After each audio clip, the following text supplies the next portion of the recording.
Então, aprender a fazer um bom calendário de competições, seja para você que é jogador amador, ou jogador infanto-juvenil, ou seja você um pai de atleta que quer fazer um bom calendário para o seu filho, ou seja você um professor ou treinador de tênis que quer aprender a fazer um bom calendário de competições para os atletas que treinam com vocês, é fundamental para que esses atletas continuem se desenvolvendo tenisticamente e também com um bom nível de confiança.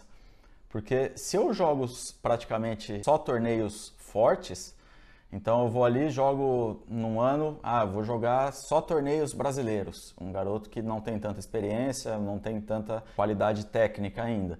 Ele acaba perdendo mais jogos do que ganhando. Então chega num ano ali, ele ganha uma, duas partidas e tem 10 derrotas. O nível de confiança dele vai lá para baixo. E o tênis ele exige um certo nível de confiança para que você consiga desempenhar bem. Você tem que acreditar no seu jogo, você tem que saber que você é capaz. Apesar de alguns jogos serem mais difíceis, mas de qualquer forma você tem que acreditar que você é capaz. E se você faz um calendário muito difícil de torneios, isso acaba jogando contra a sua confiança. E não é o que a gente quer. Também da mesma forma, se eu jogo um calendário muito fácil, faço um calendário de torneios muito fácil para o meu nível, isso pode me dar um excesso de confiança, né? Isso vai inflar o meu ego, que eu vou ganhar um monte de troféuzinho, né? Vou tirar um monte de fotinho, postar lá no Facebook, no Instagram, mas para o desenvolvimento mesmo do meu jogo não vai ser tão bom. Então, a hora que eu pegar um desafio um pouquinho maior, eu não vou estar preparado para isso, não vou saber lidar com isso e depois de perder um jogo desses, a minha decepção vai ser muito grande, porque minha expectativa está lá em cima, que eu só ganho, aí eu vou jogar um torneio brasileiro, achando que um torneio brasileiro, por exemplo, que é um nível acima, vou chegar lá e só vou tomar na cabeça e vou achar que está tudo errado. E não é assim, né? Então, a gente encontrar esse bom equilíbrio e joga a médio e longo prazo faz uma diferença enorme no nível de confiança e desenvolvimento técnico do jogador. De todos os níveis, seja ele amador, seja ele infanto-juvenil, ou seja ele até mesmo profissional ou transição para o profissional. Uma grande questão que acontece, principalmente agora que eu entrei nesse ponto dessa transição para o profissional, é a seguinte: muitos atletas juvenis eles estão acostumados a ganhar um pouco mais. Então eles jogam, às vezes, ITF Júniors, ou jogam torneios brasileiros até de 18 anos, por exemplo, e estão acostumados a mais vitórias, a uma proporção um pouco maior de vitórias. E a hora que ele tenta entrar no circuito profissional, seja jogando Futures ou qualquer outro nível de torneio, as vitórias já não são tão frequentes quanto eram antes. Então, essa porcentagem acaba diminuindo um pouco e ele pode acabar se desanimando um pouquinho, né? Perdendo um pouco a confiança em si mesmo, e daí o trabalho, a evolução não é tão bem feita. Então, em todos os níveis é importante que a gente consiga encontrar esse equilíbrio entre o número de vitórias e o número de derrotas. Basicamente, 2 vitórias para cada derrota. Por quê? Porque isso é uma porcentagem que a gente tem um certo nível de desafio, mas também a gente consegue ter um bom nível de confiança para desenvolver o nosso tênis.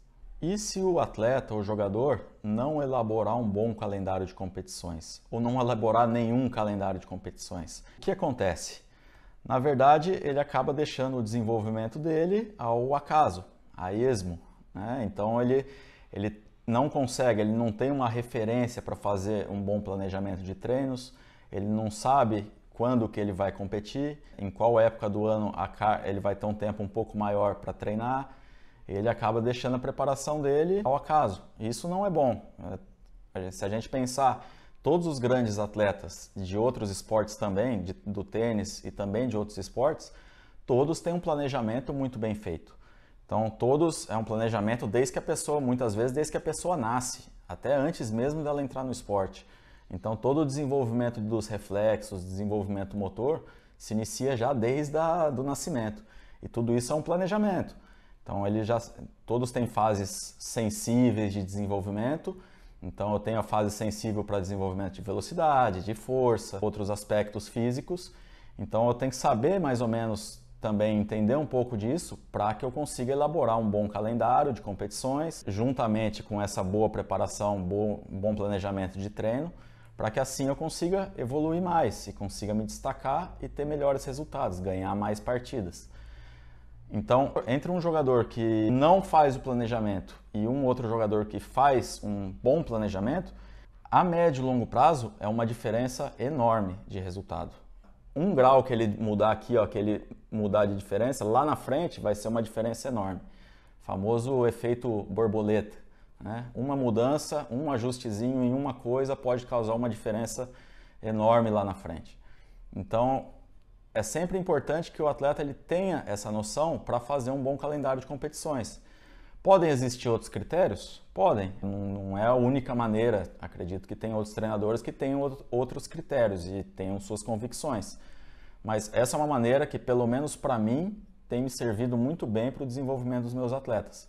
Então, desde sempre, desde que eu iniciei nessa carreira aí de treinador de tênis. Então, isso é uma maneira que a gente tem é um norte, que a gente tem um objetivo de desenvolver bem esse calendário de competições para que a gente consiga desenvolver o nosso atleta para que ele atinja todo o seu potencial. Então, tudo parte de um bom calendário de competições, de um bom critério. É a primeira coisa, na hora que a gente vai planificar ou periodizar uma temporada, a primeira coisa que a gente faz é definir o calendário de competições. E logo, somente depois disso é que a gente faz a planificação dos treinos. E não o contrário, eu planifico meus treinos e depois eu encaixo as competições. Não, a planificação ela é marcada pelas competições. Então é a coisa mais importante, é a primeira coisa e a mais importante a se fazer.